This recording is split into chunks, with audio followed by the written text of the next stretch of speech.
Jaylen, after Jason fouled out on you, you made guy out there.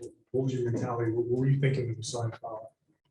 First, it was a bad call, but just being poised, wanted to just control the game, keep our guys calm, and make the right plays. Got sped up one time, but other than that, we played some pretty good basketball down the stretch, got some good looks, and we went and got stops on the other end. So, just doing what we do, playing good team basketball. Just tell me what this is like. I mean, obviously you didn't get to compete last year's playoffs. To do it in this fashion, a sweep, and for you to sort of be a part of that, close it out with Jason Tatum on the bench. Just tell me what all that was like, and of course, looking ahead to the second round. It's just a blessing. That's all I can say, really. Especially after missing last year, having to watch this series and stuff like that, wanting to be out there. There was times where I was just shaking because I wanted to be out there and help my team, and especially playoffs is just it's the best time of the year. The basketball intensity raises, and I love the playoffs. So having to watch last year was tough for me, but just being here, same time of the year against the same team, against a team that I had to watch, and being able to come out on top, it's just a blessing, to be honest. You guys, looking back now, you guys' decision to play for the second seed, just how beneficial was that, and just how much did that just set a tone of what you were going for? It's important, man, just to maintain who you are. And we wasn't worried about, and we're not worried about anyone else. It's all about us trying to be the best team that we can possibly be. And I think if we come out ready to play and compete, it's just one of the best teams in basketball, the best team in basketball. So we feel confident, we feel strong against anybody. And, we're going to come to play every single game. Ime said he went to you guys about that and said that was his feeling. That basically, I don't want to duck anybody, and you guys gave it back to him. He did not seem to know how you guys felt about it. What do you remember about that conversation and kind of how it developed? Absolutely. Ime was, he kind of set the tone from the jump, how he felt about it. But it was pretty cool for a coach to include us as a unit, in that decision making, and stuff like that. And we all came to the conclusion that, look, man, if we want to do something special, ain't no shortcuts, and ain't no, trying to manipulate or ducking.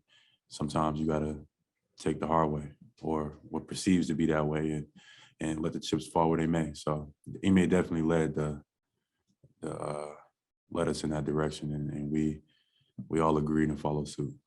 What did you see from Ime and the staff in this series? Ime, for a first-year head coach, plenty of poise.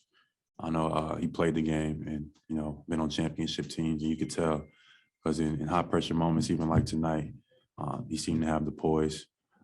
He wanted us to stay calm, and oftentimes when you are, playing for a coach, his leadership is going to reflect onto the floor. So, we stayed poised, we stayed calm. Even when JT got fouled out, we played good basketball down the stretch and held on. He came out to center court almost during a stoppage play with under 30 seconds left. You could tell he was coaching you guys. He was there. To see your coach head out there with that intensity, in Brooklyn, that's impressive, isn't it? Leadership, absolutely. Leadership is important, from coaches to players to organization.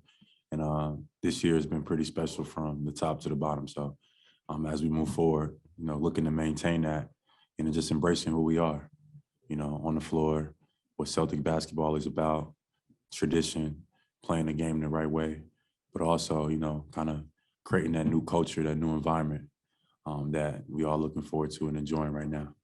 You talked about doing something special, and you guys have been statistically the best team in the league for the last few months. Do you think about that? Do you think big picture like that, or do you just try to stay focused on the task at hand? One game at a time.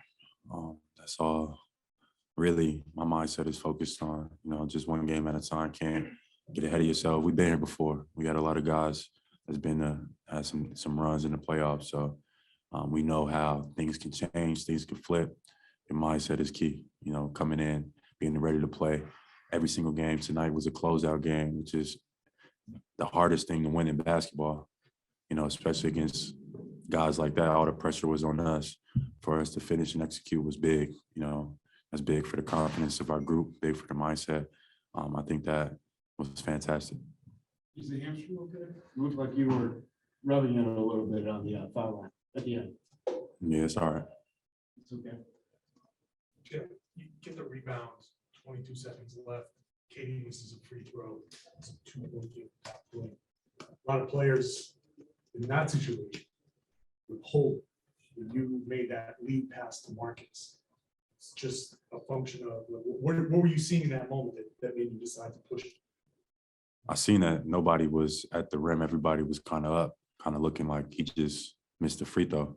Marcus was open. It really was a dangerous pass. I really probably shouldn't have threw that, but ended up working out.